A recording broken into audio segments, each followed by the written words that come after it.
Once upon a time, there was a lion and a mouse in a forest. One day, lion lay asleep in the forest, his great head resting on his paw. A little mouse came upon him and started playing with his head hairs.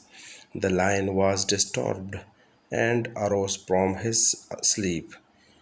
He caught up the mouse angrily and tried to kill him. Then Mouse prayed the lion to pardon him. He will never repeat the mistake.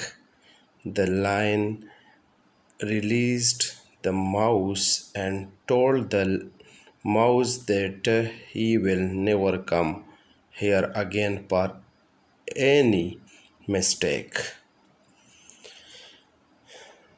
The lion released Mouse, and the mouse told the lion that one day he will help the lion.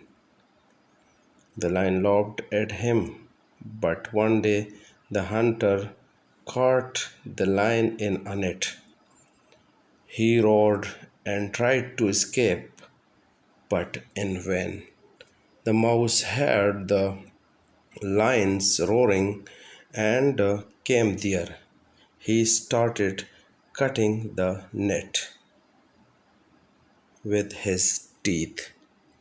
The lion escaped and thanked the mouse. Moral: kindness is never wasted. Do good and have good. They both lived